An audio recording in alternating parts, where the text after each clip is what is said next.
CD कहाँ चल गई? Just forget it. हम एकर एगो कॉपी लैपटॉप में सेव कर लेले बानी। एगो काम कर रहल बानी, एकर एगो कॉपी करके खुद के मेल कर देत बानी, ताकि हम जब चाहे एकरा अपन आईपैड पे देख सकी।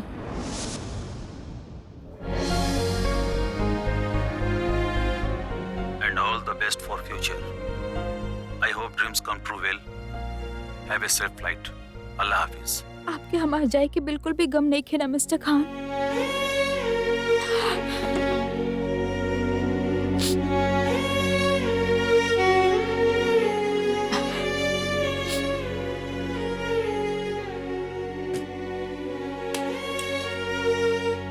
मत जा जोया, मत जा जोया, मत जा जोया, मत जा जोया।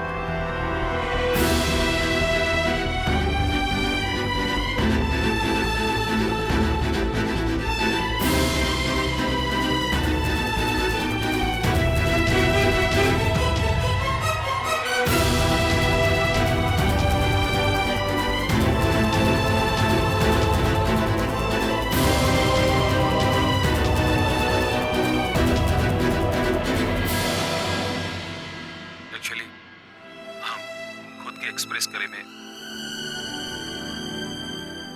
इतना अच्छा ना बनी।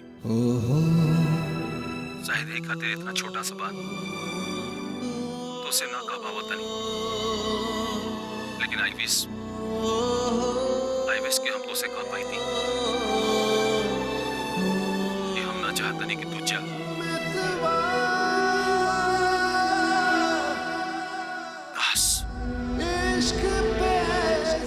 बस हम कह पाई थी।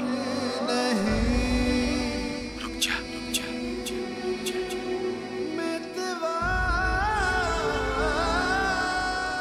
Please, please, please.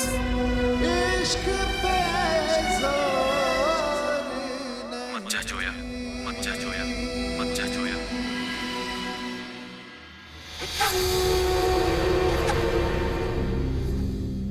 खाला, बहुत अफसोस हो रहल बा कि जोया की जाए पड़ रहल बा। बहुत प्यारी और जिंदा दिल लड़की बिया, पर का कइल जाए, उनका तो जाए के ही पड़ी ना। खाला देखी ना, हम उनका खातिर ही गिफ्ट तैयार कैले बानी।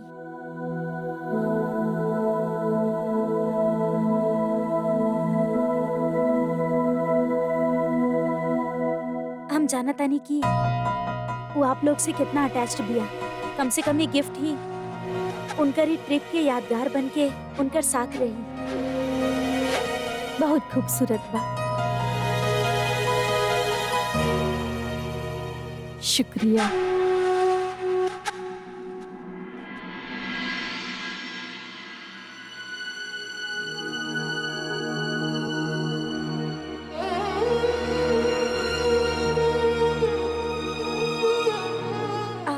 जोया, ये आपके खातिर, जस्ट फॉर मेमोरीज। बैग गाड़ी में छोड़ के आ रहल बानी। आई विश कि हम तो से कह पाई थी। मत जा जोया। हम नहीं की जात।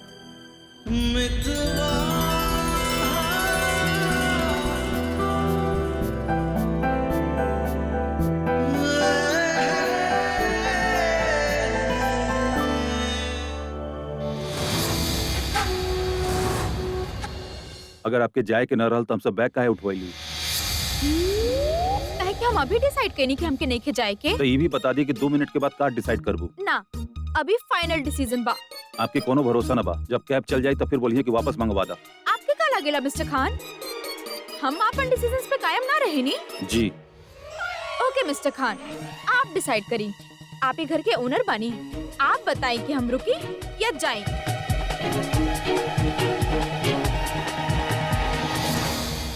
और जे आप डिसाइड करब, हम उहे मानब। मिस फारूकी, वो एक्चुअली फिर से वो और एक्चुअली रहे दी। यू नो व्हाट, किस्मत पे छोड़ देवल जाए। टॉस कर जाओ। आपके दिमाग खराब हो गइल बा। नो मिस्टर खान, ये एकदम सही तरीका बा, एकदम फेयर डिसीजन होगी। ये देखी, एक पॉइंट डिसाइड करी कि हम रहब कि जाइब। अगर हेड्स आइल तो हम रुकब, और अगर टेल्स आइल तो हम चल जाए। ओके ओके।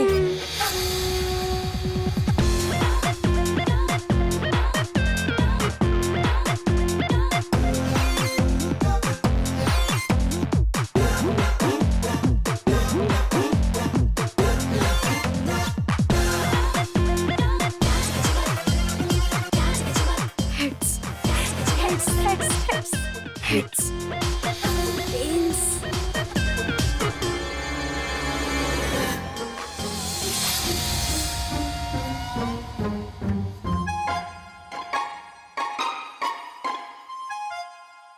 काबा मिस्टर खान, हेड्स बाकी टेल्स।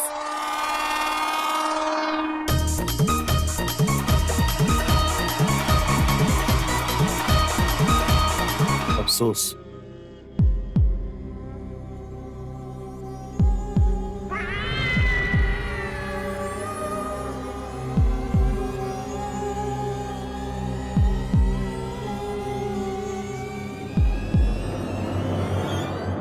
Heads.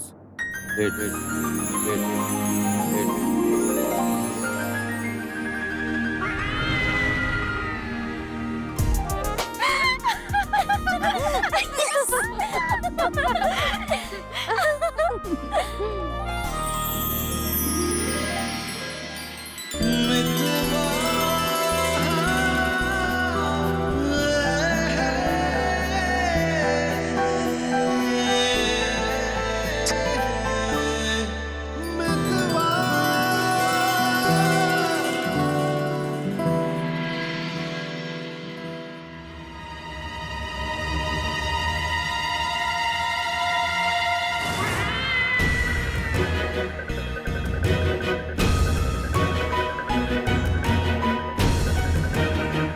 सिक्का में तो टेल्स आइल रहे। असद जोया के रोके खातिर झूठ बोलस। ई तू अच्छा ना कैला असद, बिल्कुल अच्छा ना कैला। मुसीबत खुद ब खुद यहाँ से जात रहल और तू ओकरा के रोक लेलस। जोया और असद के बीच ही बढ़त नजदीकी हमरा खातिर बिल्कुल अच्छा नहीं है।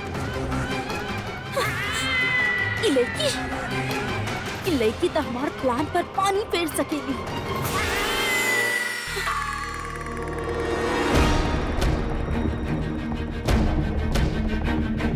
हमरा साथ एक जिंदगी और भी बा। यही से जोया के तो यहाँ से जाए के ही पड़ी। अब हम असद के साथ निकाह करे में और देर ना कर सकेनी, बिल्कुल ना कर सकेनी।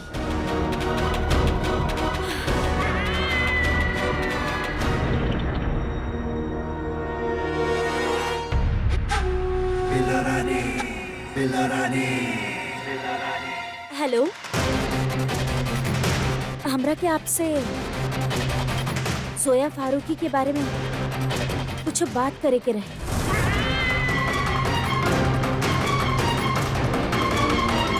अयान और हुमैरा के खबर सुन के दिल खुश हो गए भाई। अब दोनों ही फंक्शन एक ही दिन में कर ले, काहे रजिया? हाँ हाँ बिल्कुल। हसीना, हमने भी कुछ ऐसा नहीं सोचत रहनी।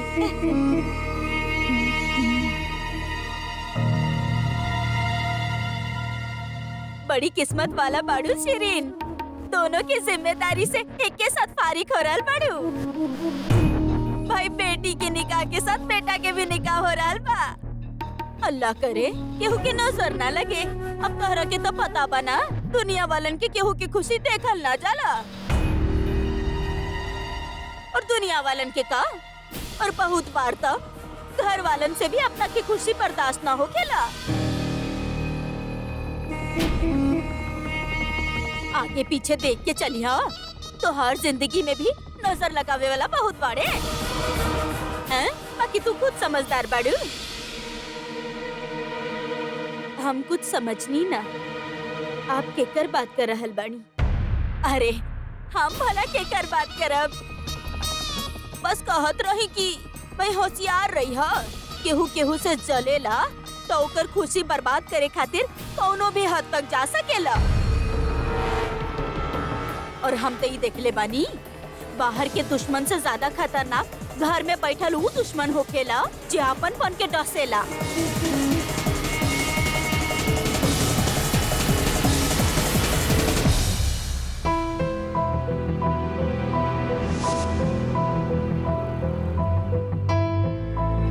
It's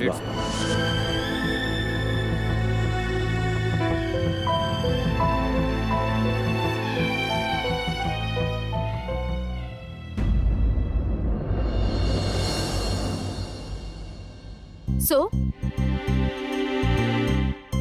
so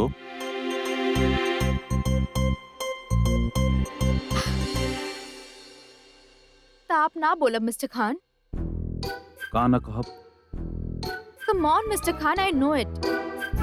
सब जानत बानी हम, का जाने लू आप? सब कुछ। जौन आप एक्चुअली इट्स नॉट ट्रू। तू हेड ही आयल रहे, हम झूठ काहे बोलो? सॉरी, ही आयल। अल्लाह मियां, मिस्टर खान टॉस वाले बात पे आप झूठ बोले रहनी। हम अभी तक कहनी कि हम झूठ ना बोले रहनी। यू नो व्हाट मिस्टर खान, आप सच में इमोशनली चैलेंज बानी। आप कभी भी ना कह पावे नहीं कि आपके कहा चाहिए। आप टॉस वाला बात पे भी झूठ बोलनी ना, तो फिर आप वो स्टूपिड सा वीडियो में झूठ बोलनी का कहत रहनी आप? Hope you had a nice day, wish you a safe journey. कुछ भी मिस्टर खान, ये तो अल्लाह के शुक्र बा कि हम पूरा वीडियो देख लेनी तो हमके पता चल गया कि आप का बोले चाहत रहले। हम का चाहता नहीं। मिस्टर खान, हम वो सारा वीडियोस अपना आपके मेल कर ले रहनी। I will show you. ये देखिए। मत जा जोया। एंड आई विश कि हम तो से कह पाई थी कि हम ना चाहता नहीं कि तू जा।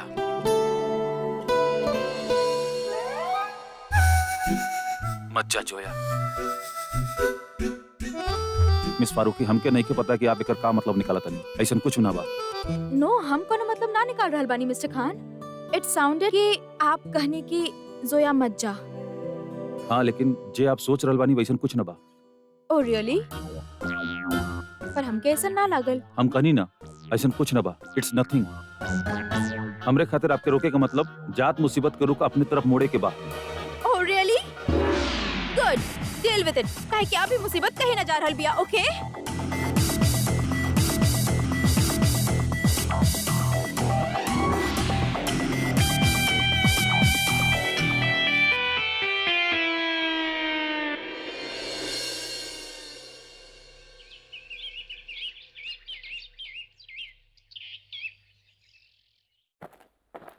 सर, आज दिन में फाफड़ कंस्ट्रक्शन के साथ एक मीटिंग बा और ओकरे बाद यूएस वाले आर्किटेक्ट आ रहल बाड़न। और हाँ सर, आज कुछ लोग वीजा ऑफिस से मिस जोया के बारे में इंक्वायरी करे आयल रहने। रियली? और आप का कहनी? डोंट वरी सर, हम उनके कहनी कि शायद उनके कोनो गलतफहमी भइल बा। हमरे ऑफिस में मिस जोया फारूकी नाम के कोनो लड़की काम न करेनी। डैम। सॉरी सर, हमके कुछ और कही के रहल। ना, आई एम सॉरी, गलती हमार बा। आई हैव नो आइडिया कि ऑफिस में आके पूछताछ करेंगे। आप please continue. Any problem sir? No problem. Thank you. कहीं मिस फारूकी कोनो मुसीबत में न पड़ जाए।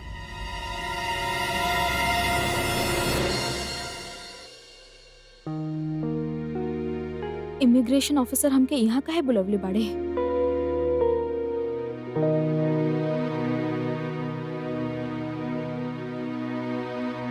हाय। यस, हमके मिस्टर धुरंधर भट्ट व्हाटएवर उनका से मिले के बा। मिस्टर धुरंधर। आपके वो बुलौले बाड़े? जी, काहे? जी कुछ ना, आप यहाँ से चल जाएं। ओके। ओह गॉड, प्लीज हेल्प हर। आप कुछ कहनी? ना, आप यहाँ से चल जाएं। ओके, थैंक यू। एक्सक्यूज मी, का आप हमके बता सकेनी कि मिस्टर धुरंधर जी के रूम कहाँ बा? जी, बायां से तीसरा दरवाजा। लेफ्ट। Thank you. बेचारी।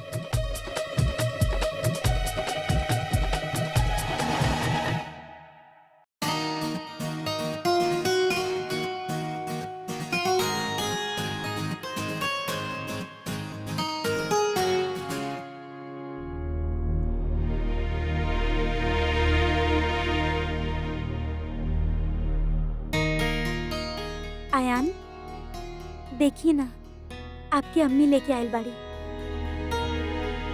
निकाह के कोनो फंक्शन में पहने खातिर। आपके कैसन लागल? अच्छा बा ड्रेस? आयान, बताई ना, ई कलर कैसन लग रहा बा? अच्छा लग रहा बा हमरा ऊपर? हमके जरूरी काम बा।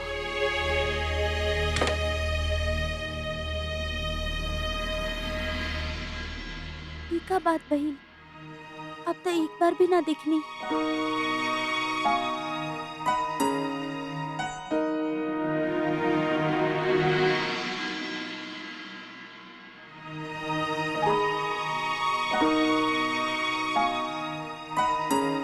का बहिन, कुछ ना, दिल छोटा मत करी हूँ मेरा।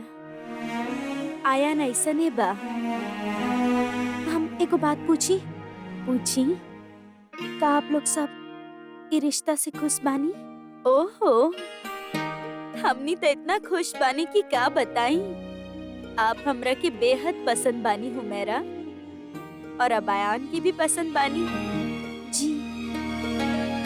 बस कबो कबो लागेला कि उनका वो अपन मोहब्बत और काहे न जतावेला। ओकरा के थोड़ा वक्त दी बेटा, ओकरा खातिर ये सब कुछ बहुत नया बा, शर्मावेला। अरे शिरीन, अब हम बोलब तक कहबू कि बोलेली। शर्म त औरतन के सेवर बा, मर्द भला कब से पहने लगले? और फिर अयान तक खुद दे इकरार कैले बा क्यों हुमेरा से मोहब्बत करेला। अब ओकरे बाद हुई तरह से मुंह छिपा के भागे तो अब हमके बात समझ में ना आवेला।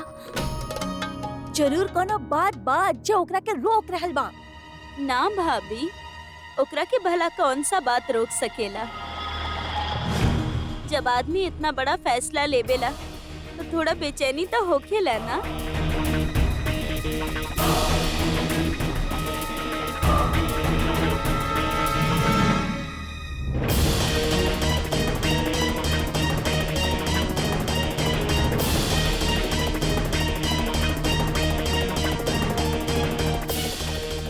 बाबा,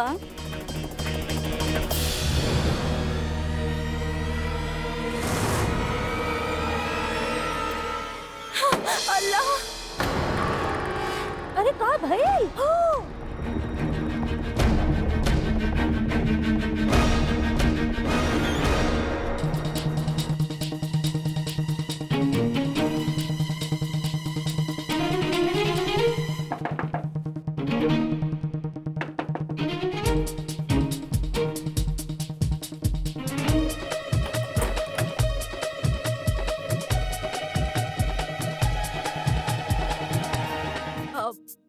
mister Dhurandhar, mister Dhurandhar, Back it up, back it up, back it up, back it up. Let me jack it up, jack it up. Shake it up, shake it up, shake it up, shake it up. Let me break it up, break it up, break it up, break it up. Back it up, back it up, back it up, back it up. Let me jack it up, jack it up. Shake it up, shake it up, shake it up, shake it up. Let me break it up, break it up. आप mister धुरंधर भट्ट? ना,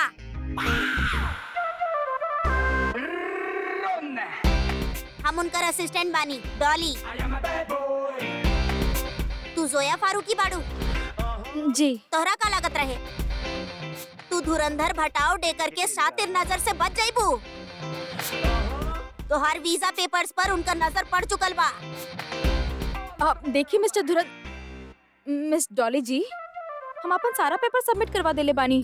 हम Dilshad constructions में as a researcher काम कर रहल बानी। हम आपके वो एम्प्लॉयमेंट लेटर देले रहनी ना? झूठ रहे हो। हम दिलशाद कंस्ट्रक्शन में इंक्वायरी कैले बानी और वहाँ के स्टाफ बतैलस कि वहाँ जोया फारूकी नाम के कौनो लड़की काम ना करेली। बट नो बट्स एंड नो इट्स। हमार बॉस फैसला ले बड़े। अगला 24 घंटा के अंदर अगर तू ये देश छोड़ के वापस ना गईलू तो मिस्टर धुरंधर भटाओ डेकर तहरा डिपोर्ट कर दी है। और फिर तू इंडिया कबो वापस ना आ पाई तू। अरे का भइल? ये तो वही काला जादू के समान बा। हाँ शिरीन बात है, लेकिन हमके तो लागत रहे कि केहू तो पे काला जादू कर रहल बा। इता अयान के अलमारी बा। हमारा अयान पर केहू काला जादू काहे करी? अरे हसीना कहत रहली ना कि अयान के निकाह के बारे में सुन के बहुत सारा लोग के दिल पे सांप लौट रहा होखी और उ अयान के निशाना बनावे खातिर। अब हमार समझ में आई कि आजकल अयान काहे इतना खोया खोया से रहेला। कोनो तो ताकत बा जो ओकरा के ओकर खुशी से दूर खींच रहल बा, ओके बर्बाद करे चाह रहल बा शिरीन। लेकिन ऐसन कोशिश के करी भाभी? का पता शिरीन, लेकिन अल्लाह कसम हम पता करके ही रहब। मालिक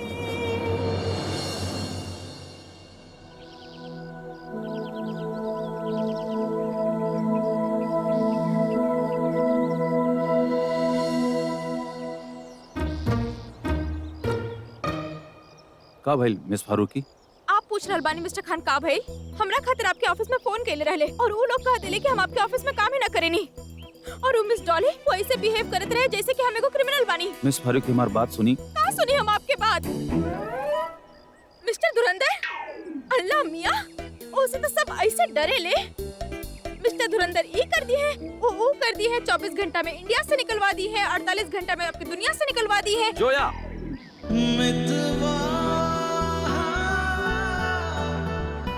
रिलैक्स, काम डाउन। अब बताएं हम के का भाई? वो लोग कहले बाड़े कि अगर 24 घंटा के अंदर अंदर हम इंडिया से ना गए नी तो मिस्टर धुरंधर हमके जबरदस्ती प्लेन में बिठा के यहाँ से भिजवा दी है।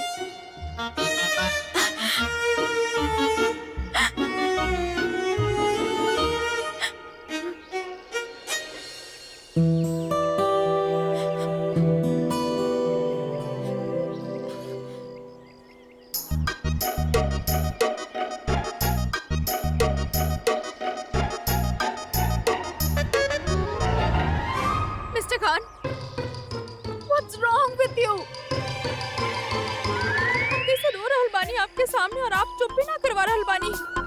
वो का एक्चुअली आप काहे ऐसन बानी मिस्टर खान? जे दिल में होखेला वो जुबान पे ना ला पावेनी, जे करे के चाहे नी वो कर ना पावेनी। काहे आप इतना इमोशनली चैलेंज बानी? अजीब तरह के आदमी बानी। हम सही सोचत रहनी और हम सही कहले रहनी आपसे। आपके दिल में सीना ना इतना बड़ा पत्थर बा, ओके? मिस फारूकी सीना में दिल। प्लीज मिस्टर खान हमके सही मत करिए आप। रोके तो आवेला ना आपके, चुप तो करावे ना आवेला, सिर्फ गलती निकाले आवेला। You know what मिस्टर खान, आप बहुत बुरा बानी।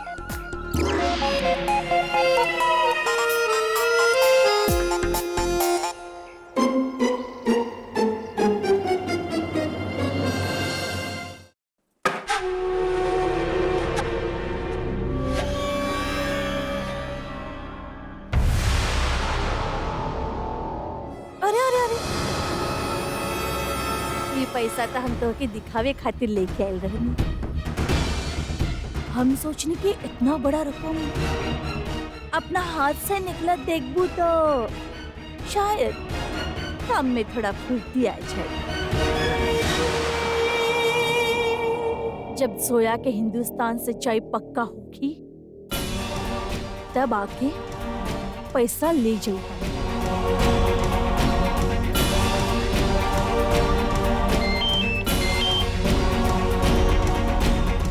डॉली बोल रहल बानी। आप मिस जोया फारूकी के बारे में जौन इन्फॉर्मेशन देले बानी ओकरा खातिर बहुत बहुत थैंक्स।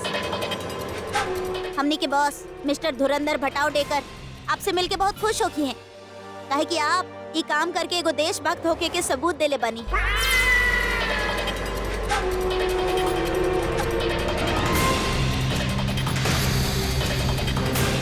अरे अरे भी इतना भी का जल्दी बा?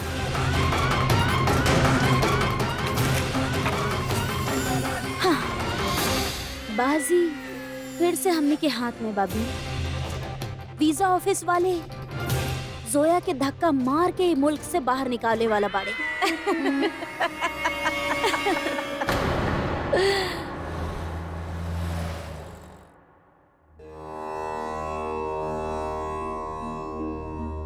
बाबा, ई पोटली इनकर बेटा के अलमारी से मिलल बा।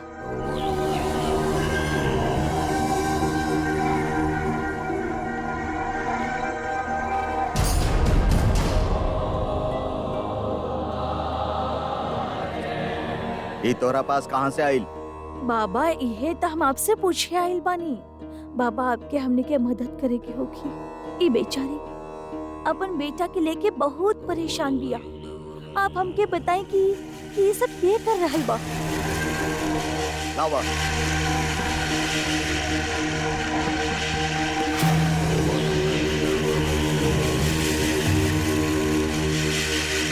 हमरा याद आई कि हम केकरा देले रहनी। आप देले रानी? एगो औरत के जेकरा एकर जरूरत रहे। ई दरवाजा पर जे भी आवेला वो खाली हाथ वापस ना जाला। वो जवन मंगलस वो हम ओकरा देनी। ई काला इल्म के किताब के ऊ स्याह पन्ना बा जेकरा से पूरा पूरा खानदान बर्बाद हो जाला। बाबा, के बियाऊ औरत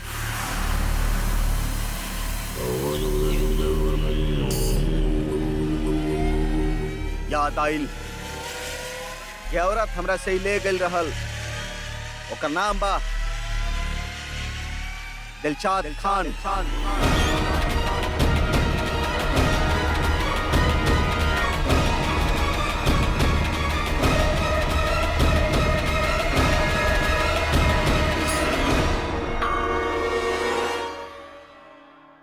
और एक बार ही तीर कमान से निकल गई। एकर निशाना कबो गलत ना होला। एकरा वापस लेल मुमकिन नहीं खे। अभी निशाना पर जाके ही लगी। जा अपन बेटा खातिर दुआ करा।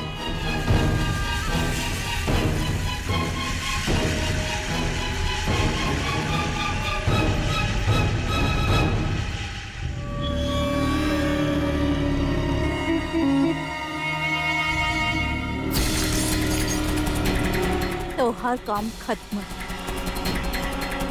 अब गायब हो जाए यहाँ से।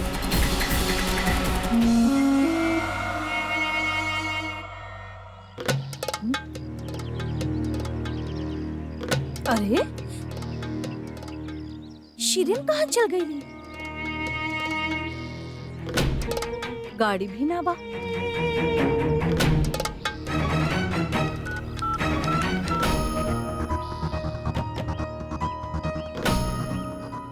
अरे, फोन भी ना उठा रहल बिया।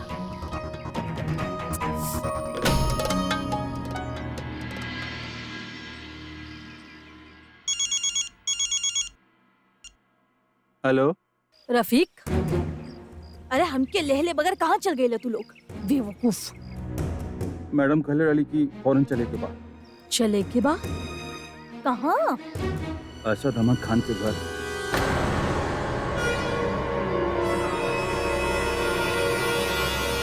कहाँ? अम्मी, आपके का लग रहा है? आपके जैसे कुछ होगी? बिल्कुल हमारे जैसे कुछ होगी। हम वीजा ऑफिस जाए और जाके उनसे कहब कि का नाम बा मिस्टर धुरंधर बतावड़े कर से, और कहब कि वो जे फैसला ले बानी वो बिल्कुल गलत ले बानी। अम्मी, आप समझे की कोशिश करी। समझे की कोशिश तो उनकरा के करे के चाहिए जे जोया के हिंदुस्तान से बाहर भेजे पर आमादा बा। अरे बड़ा मुश्किल से तो वो फैसला ले रहल कि वो ना जाई, और अब ओकरा के जाए के होगी। हाउ फेयर इज दैट? अपना मुल्क में रह कोनो जुर्म बा का? अम्मी, शी इज अमेरिकन सिटीजन। ओकरे पास अमेरिकन पासपोर्ट बा। हम कुछ न कर सकेनी। लेकिन बात हुई हिंदुस्तानी ना। देखा, हम कुछ न जाने ले। हम सिर्फ इतना जाने ले कि अगर हम जाके उनके समझावे के कोशिश करब तो वो जरूर समझ जाइए। बस। अम्मी, आप बात के समझे की कोशिश ना कर रहे।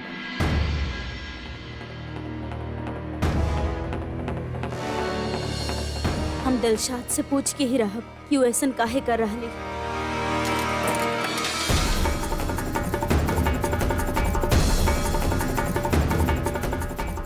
अम्मी, दीज ऑफ द लॉज। आप उनके ओवरराइट ना कर सकेनी। वो अब कानूनी तौर पे इंडिया में ना रह सकेली।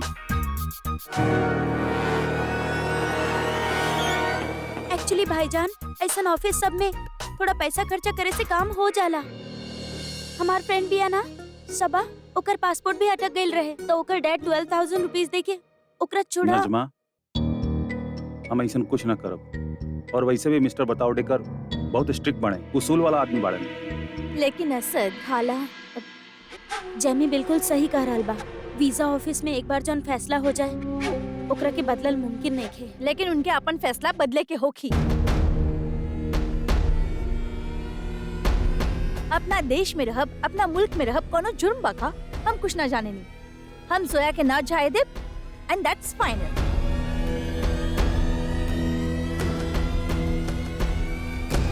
अम्मी, आप वीजा ऑफिस ना जाइए। हमके जाए के बा। अम्मी, आप समझे के कोशिश काहे न कर रहल बानी? ठीक बा, हम ना जाए, लेकिन हम जोया के भी मुल्क से बाहर ना जाए।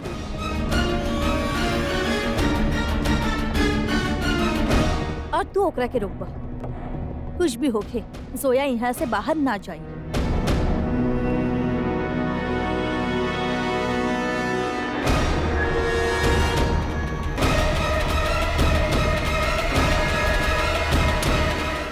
अम्मी, का कर रहल बाड़ू? हम दिलशाद से बात करे आयल बानी भाभी। हम जाने चाहेनी कि वो दिल में इतना नफरत लेके काहे बैठल बाड़ी। जब राशिद जेल में रहलन हम उनका से मदद मांग ले रही, वो ऐसा ना रहली। आप अभी कहनी कि आप ना जाइबू, फिर असद, हम कम से कम मार्केट तक जा सकेंगे। जोया बहुत परेशान भी है। कहा हम ओकरा खातिर कुछ ले आई प्लीज। हमरा के जाने के बाकी वो हमार बेटा के पीछे काहे पड़ल बिया। हम तो के सब कुछ समझाई, तू चलो तो। ना भाभी, हमरा के जवाब चाहिए। आ रहल बा केहू।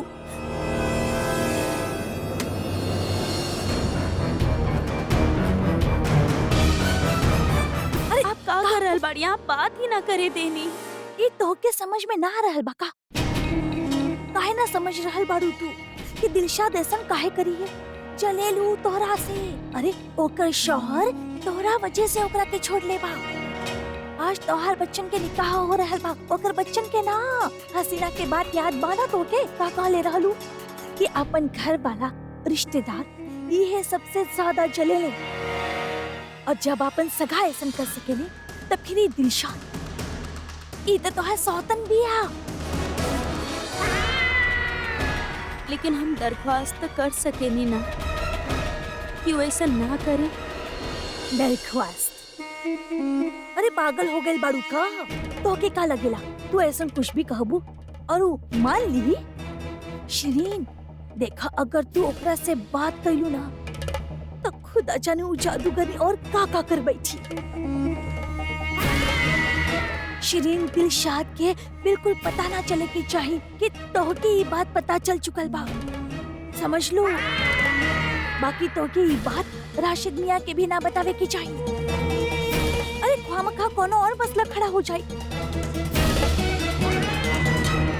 चला अभी यहाँ से, चलो चलो चलो। डायन भी साथ घर छोड़ दे बेली। बाकी बी, तू तो अपने ही घर में साजिश कर रहल बाड़ू। अच्छा बा, शायद बी के ही सच कब वो हमरे ही काम आ जाए।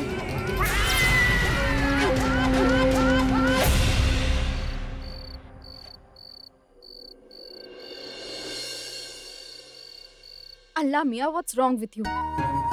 हर लॉस के 100 क्लॉज और 200 लूप होल्स होकेला, लेकिन हमके काहे कोनो नहीं मिलत? कैसन कोनो बहाना ना मिल सकेला जिसे हम रुक पाई? कहीं मिस फारूकी, एक्चुअली हम कुछ लोग से बात कैली हैं। रहे दी ही मिस्टर खान, कोनो फायदा नहीं कि हम सारा रिसर्च कर लेले बानी। अमेरिकन एमबेसी में हमारे को सोर्स बाजूने से हम बात कैनी है। Oh really? कोनो सोर्स बा आपके? के बड़े आपके सोर्स? President Obama? आपके का लग रहा बा? आप सब कुछ जाने ली? ऑफ कोर्स, ई मामलात में हम सब कुछ जाने नहीं। आप प्लीज हमके बात करे दी। आप बात करब? आपसे ये तक कहल ना गइल कि जोया रुक जा। आप का बात करब? आप आपसे क्यों बात कैसे कर सकले? आप सुने नहीं कहा? आप बोले नहीं कहा? 99% आपके साथ जो कन्वर्सेशन होकेला वो वन साइडेड होकेला काहे कि मोस्ट ऑफ द टाइम आपके म्यूट बटन ऑन रहेला। आप ये बात ना समझिए। जेके आप इमोशनली चैलेंज होके कहे नहीं ओके हमारे डिक्शनरी में लिहाज और तहजीब कहल जाला, लेकिन ये बात आप ना समझू काहे कि एके समझे खातिर अकल चाहिए। What do you mean mister Khan? आपके का लागेला हम बेवकूफ बानी, हमके अकल नहीं के? जी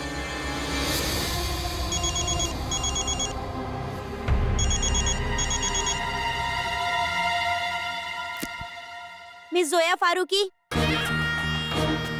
हाँ, हम जोया फारूकी बोल रहल बानी। ये आपके खातिर एगो रिमाइंडर कॉल बा कि कल इंडिया में आपके आखिरी दिन होखी।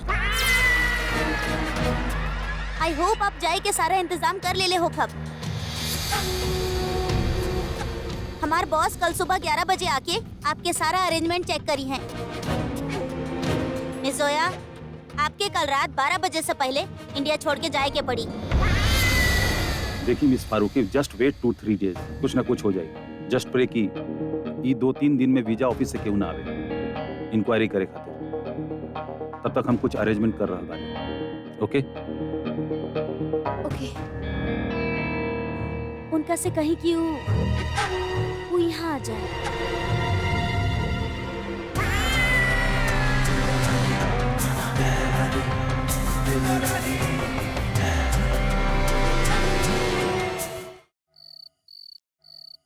भाभी, जरूरी तो ना कि उहे दिलशाद होखे।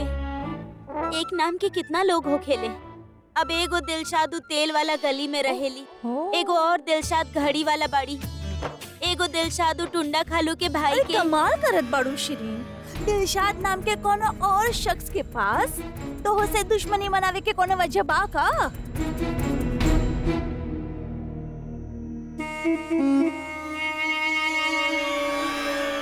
भाभी, लेकिन अगर दिलशाद ही सब कर रहल बाड़ी तो ये सारा चीज हमनी के घर में कैसे आई? दिलशाद तो कबो हमनी के घर में ना आयल बाड़ी।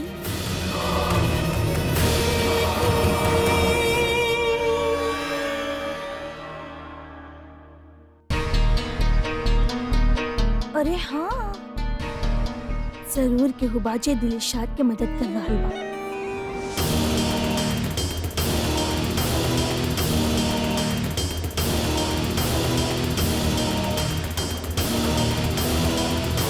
अब देखा तो के काला जादू के तानी।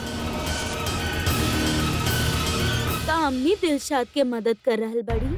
सारा सबूत, सारा हालात, अल्लाह सब तो यही कहत बाड़े। मतलब दिलशाद और हमनी मिलकर ही सब कर रहल बाड़ी। या अल्लाह, हमरा के जल्दी कुछ करे के पड़ी।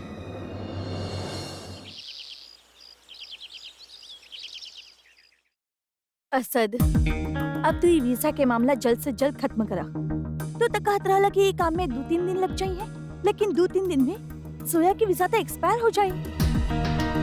अम्मी, हम अपना तरफ से पूरा कोशिश कर रहल बानी,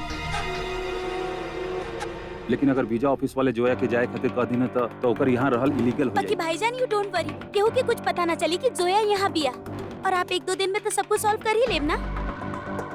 फिर का वो मिस्टर दुरंदर कबाऊ बताओ डेकर। हाँ वो है, वो कुछ ना कर पाई है। 11 बजे ही वाला बा। 11 बजते ही मिस्टर धुरंधर यहाँ पहुँच जाइए और जोया के सीधे यूएस के रास्ता दिखा दी है। लेकिन ओकरे खातिर मिस फारूकी के खामोश रहे के होगी, और उनका खामोशी दूसरे के चिल्लाए से भी ज्यादा लाउड बा।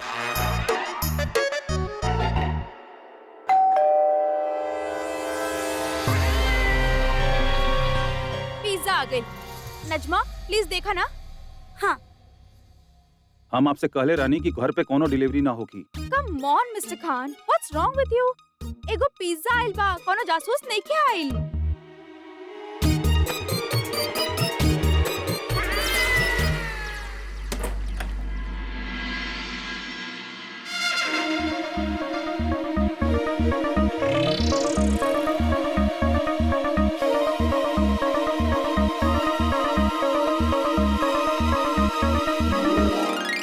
इधर उधर का देख रहा बाड़ू? नीचे देखा, नीचे।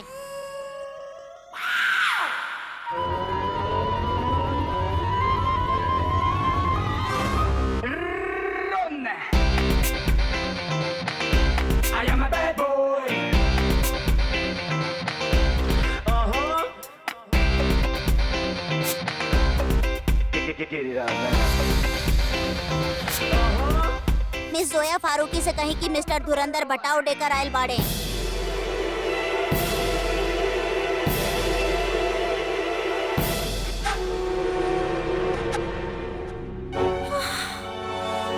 मिस्टर धुरंधर भटावड़ेकर।